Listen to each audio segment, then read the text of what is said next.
Well, storytelling has caused me to really look very deeply into what we call the polyvagal system. When we are so focused on our own selves, we miss those critical cues that our audience is sending us. In order to calm down our nervous systems, we need to convert this format into a dialogue.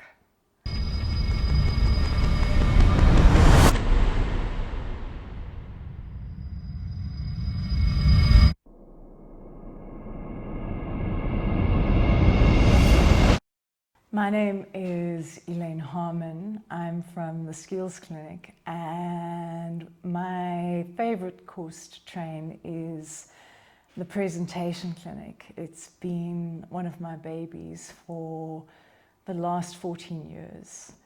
My journey to becoming a presentation skills facilitator and a public speaker has been an interesting one. You know, I think in life, we should be more honest with kids. We have this idea in terms of what we want to be when we're young, and life happens. I've had a lot of different jobs. I've been working since I was 17 years old. Due to life circumstances, I didn't have the option of studying. I had to survive. And I had a lot of very different jobs in corporate environments that a lot of the time I wasn't even really sure what it was I was signing up for. Looking back, being exposed to all these different environments has really enabled me to get where I am today. And I think it's David White, the famous Irish poet, who speaks about the path, that you can only see the path when you look backwards.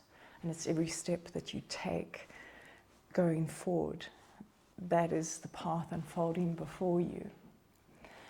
So presentation skills for me has become such an incredible passion, because nothing gives me more joy than empowering human beings to realize that each and every one of us has a voice and has something to say that is worth hearing. And that's work that I really love to do, is to help people step into their authentic speaker presence and to articulate that message. Effective communication, I believe, is a two-way street. The mistake we make as presenters is showing up with a message that we're throwing at our audience. Not enough thought is going into who they are. And your superpower as a presenter is empathy. Now, if we can make our presentations into a conversation, then we're going to be achieving successful communication. I've had the privilege of working with TEDx, and I really love their methodology when selecting a speaker, which is great ideas worth sharing or a unique perspective on the world. Now, the reality is that, every presentation that we're conducting in a business environment is often not something that we may feel that excited about. But the reality is that everybody is bringing something to the table, and it's your unique articulation of your content that when we refine that, when we drill down to what really is our message, it's that clarity of thought combined with authenticity that makes a good presentation. I like to use the analogy of fly fishing when we are presenting, and to try to think of ourselves a bit as a fly fisherman. And if you think of what a fly fisherman does as opposed to a traditional fisherman. We're casting out a shiny, sparkly lure that's being designed for a specific target audience. So lesson number 1 is generic content doesn't work.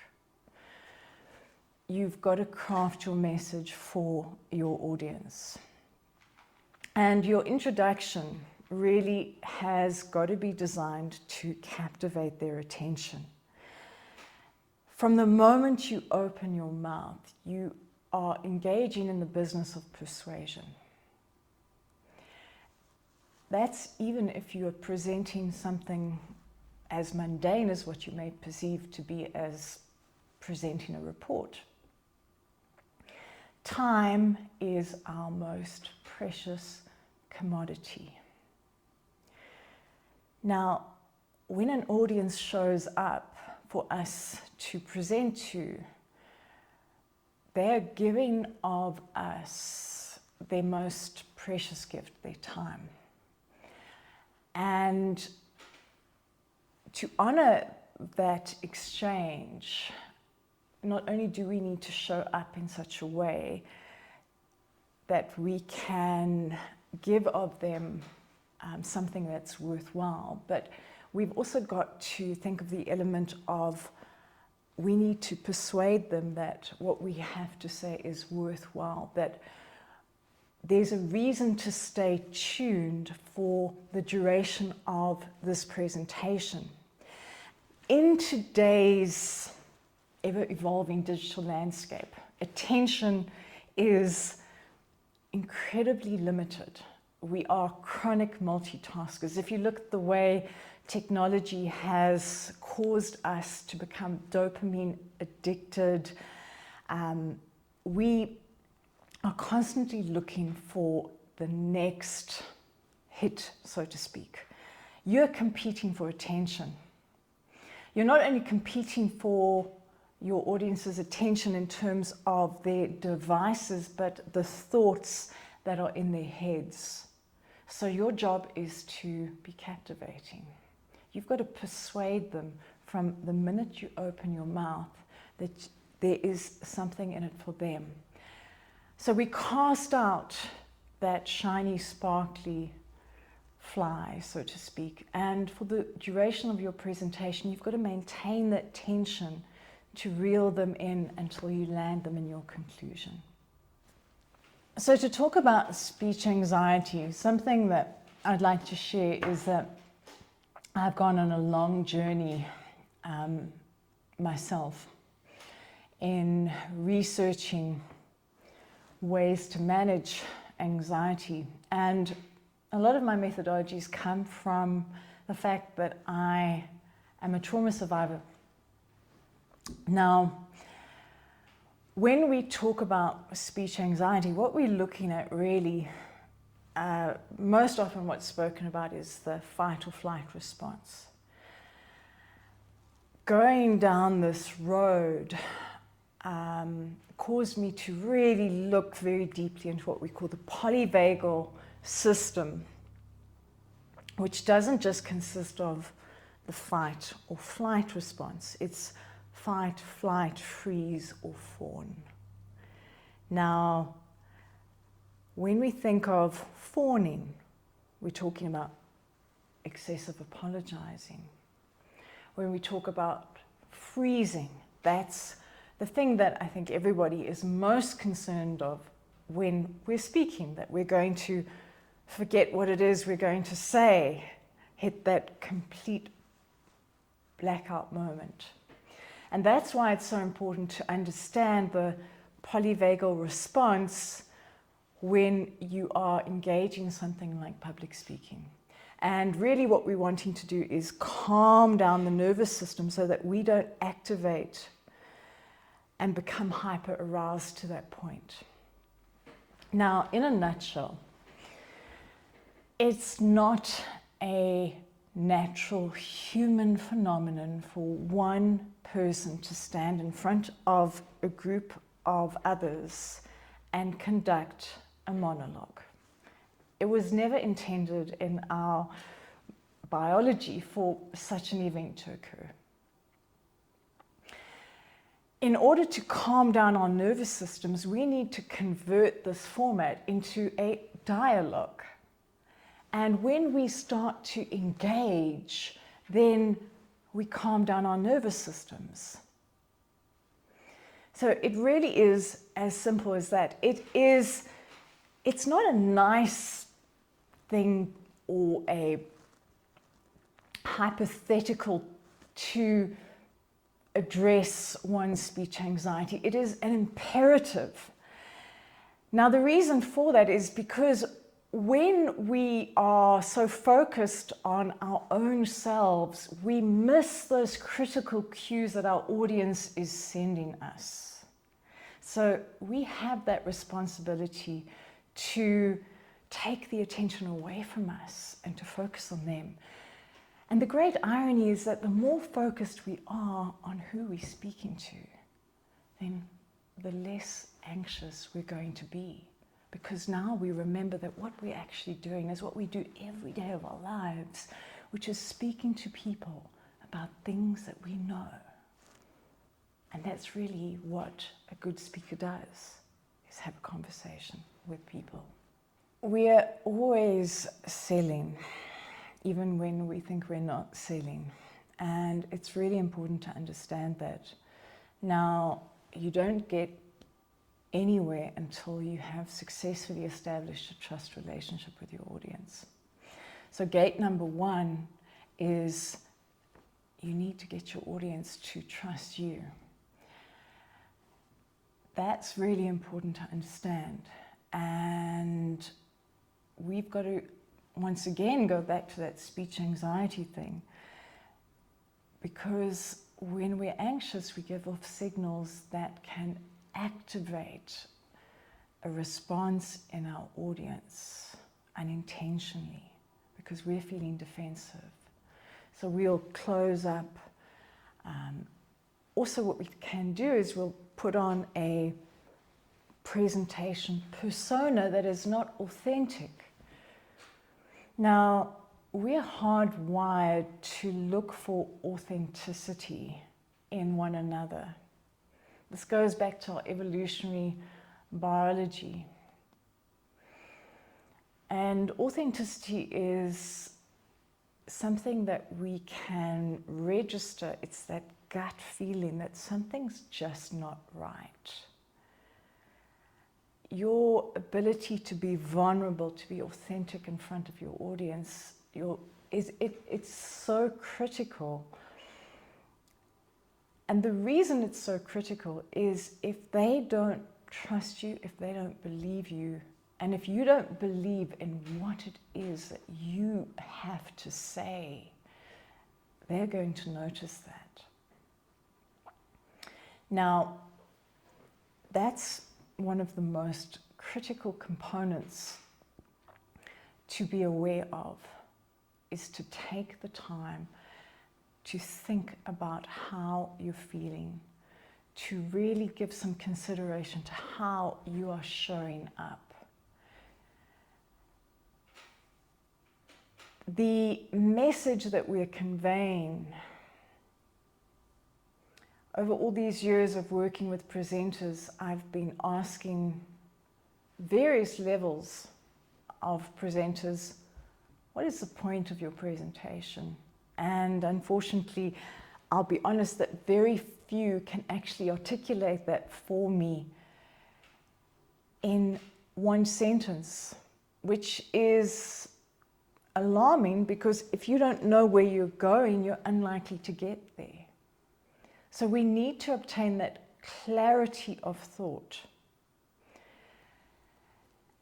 And if you are selling, then it's really important to have a very clear direction, to really know who you're speaking to map out what you're wanting to achieve, and to make sure that you believe in yourself and you believe in the message that you're going to be sharing.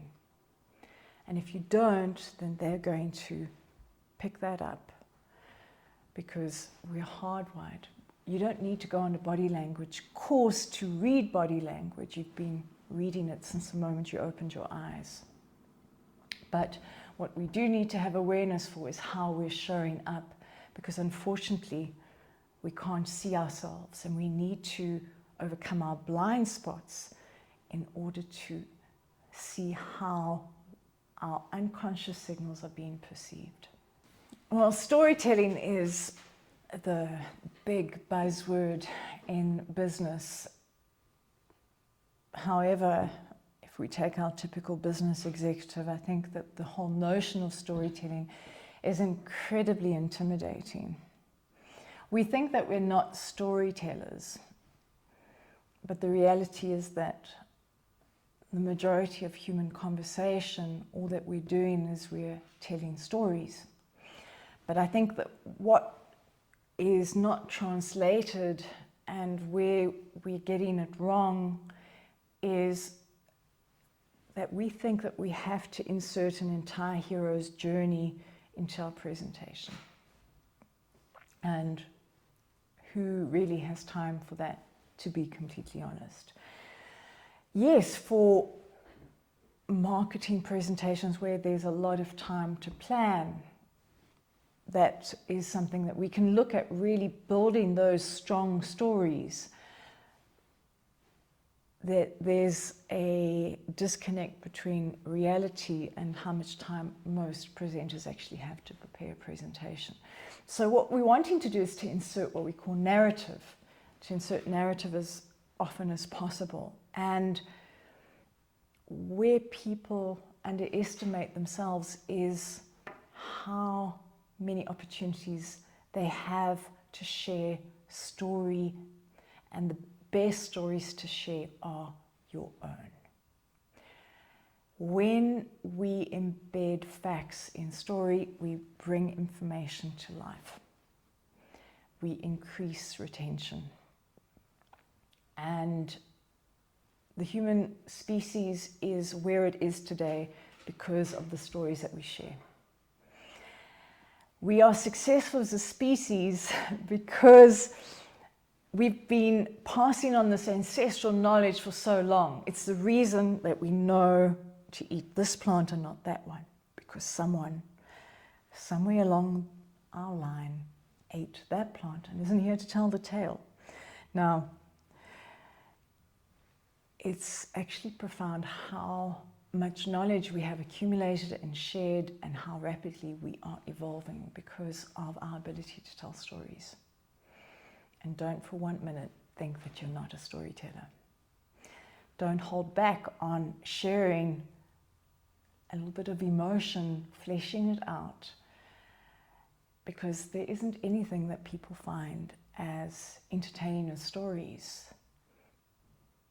And if you think about what do we do for entertainment, we watch Netflix, we read books, and we stand at the coffee machine and gossip about one another. We are hardwired for storytelling. I honestly believe that anyone can become a great presenter. Now, as a skills facilitator, I think that anyone who's really a genuine facilitator comes to the realization that human potential is unlimited. That it has nothing to do with genetics, with IQ, that every human being is capable truly of anything that they put their minds to. Now, yes, we have certain limitations. I have my own limitations. I have a weird type of dyslexia, a sort of phonetic type of dyslexia. In fact, it took years of speech therapy just to get me to speak English. You may notice I have a very accentuated S. I struggle to learn new words. I'm terrible at remembering people's names and pronouncing new words and new names. But if I can do it, so can you. Some people stutter. I stutter if I haven't had enough sleep. And sometimes I don't sleep at night. Sometimes I have to take a sleeping pill. I can tell you that next day I'm going to have a bit of a stutter. These are very real challenges that we have to learn to manage around. And on those days, I have to apply extra amounts of mindfulness to watch how I speak. We work within those limitations, but even if you have a stutter, it doesn't mean that you can't be a fantastic speaker, because it's not about that stutter, it's about who you are. It's about showing up authentically as who you are. It's about the package deal. It's about the human being that is conveying this message. And that is what's important, is to be the best you that you can be. That's really what makes a brilliant speaker. So the best way to deliver presentations that don't feel scripted is simply to not script them. Now, this may sound ridiculous, but if you think about it, really what you're doing is ridiculous by typing up a whole lot of content that is your own and then memorizing it and then regurgitating it. What is the sense in that? Who designed the presentation in the first place? Now, why don't you trust yourself to speak? Really, what you need is a map, a framework for structure. And if you can use that map just to remind yourself where it is you want to go, practice is really, really important. And practice is important so that you can manage your time, and every articulation is going to result in a more fluid flow.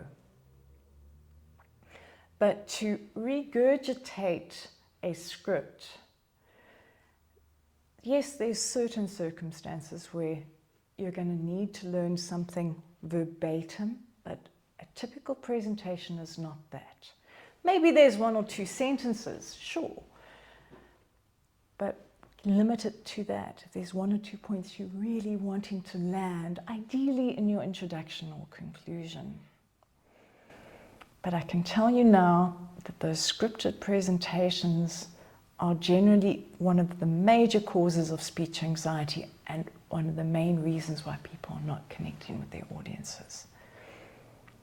Why do we feel stressed when we have to engage an audience?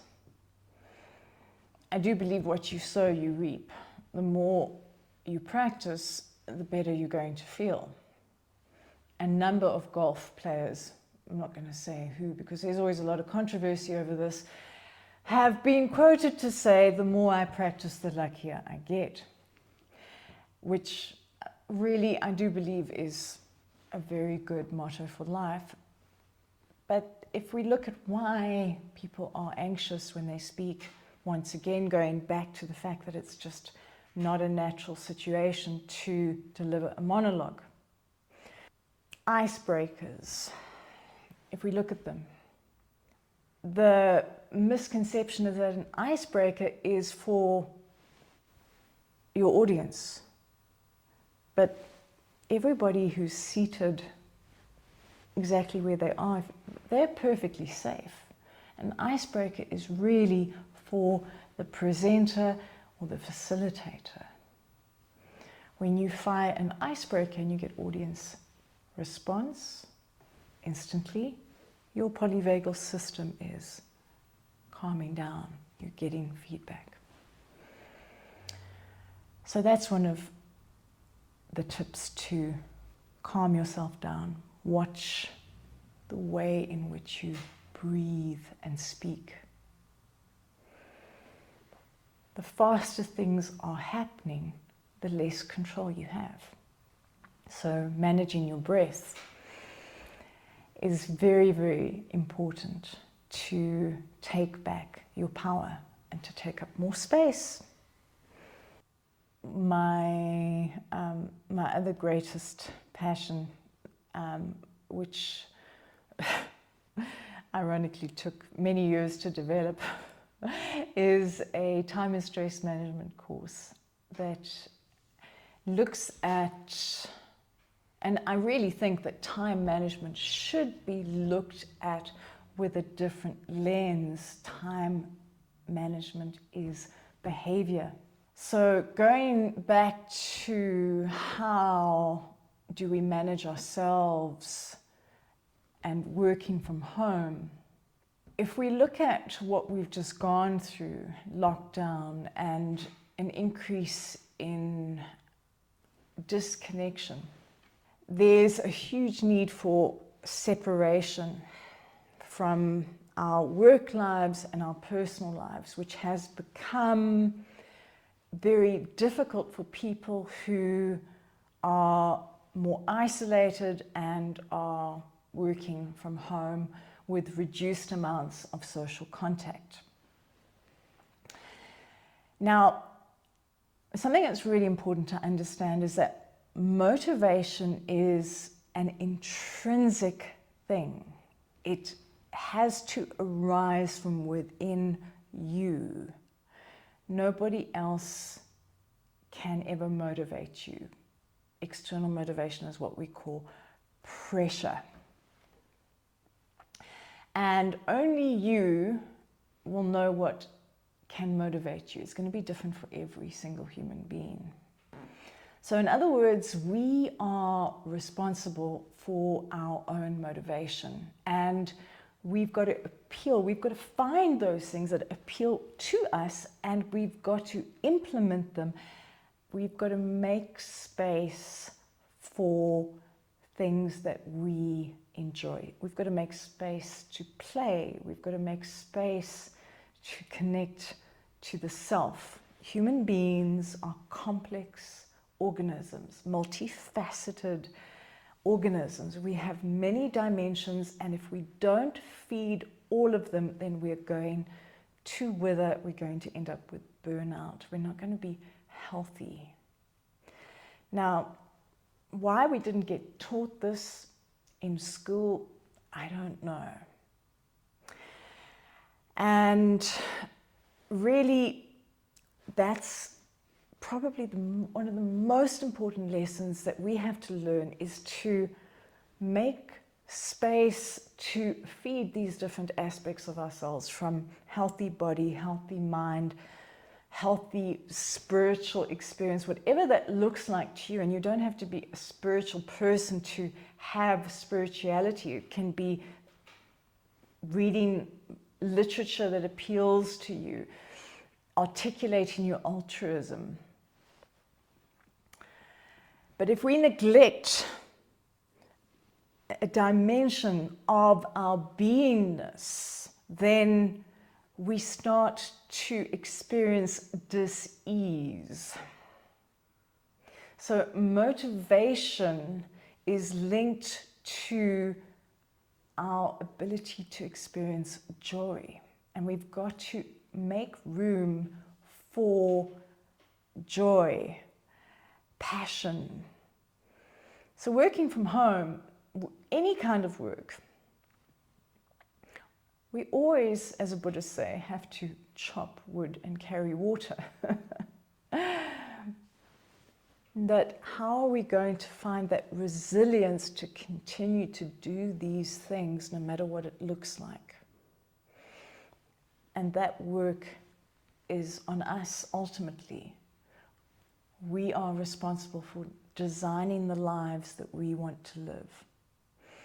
And the work begins with us. It doesn't matter where we are, what environment we're in.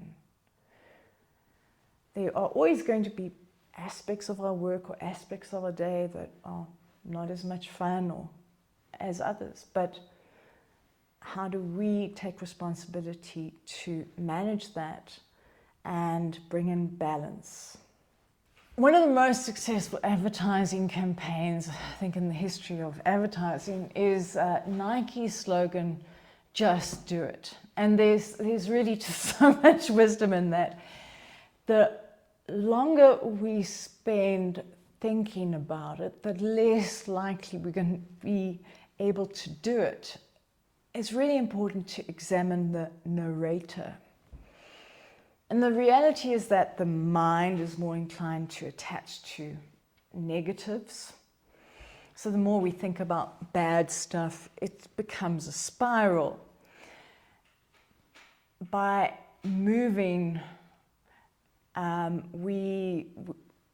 the things that we think are so bad, the more we think about them, the worse they become.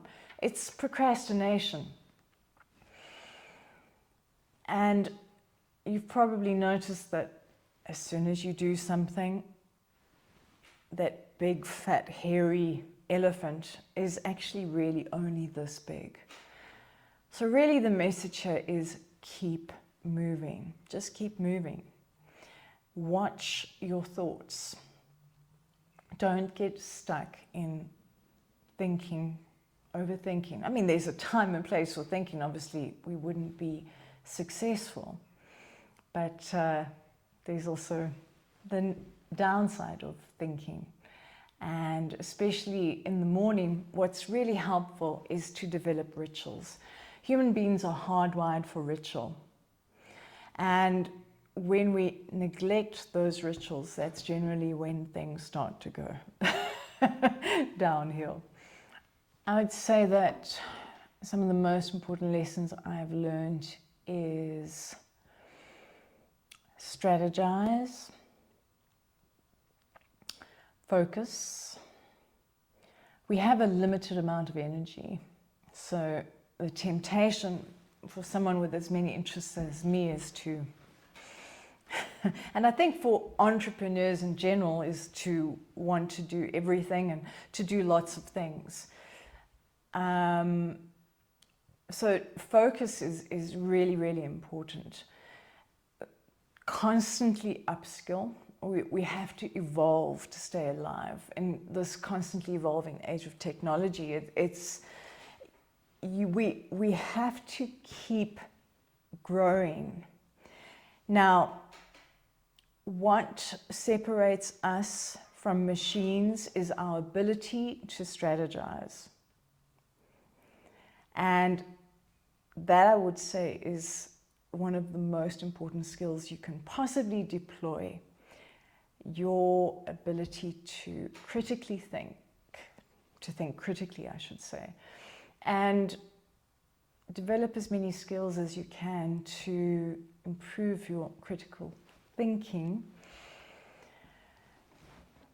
So that has been very helpful for me, looking at the way in which I think, reflection, self-compassion, very important, and remembering to bring in some balance. That's, I think, something that is very missing in this world. You know, we look at human beings as machines, yet we are emotional creatures. We're organic animals that have brains that make 90% of our decisions based on emotion, that are trying to operate like machines.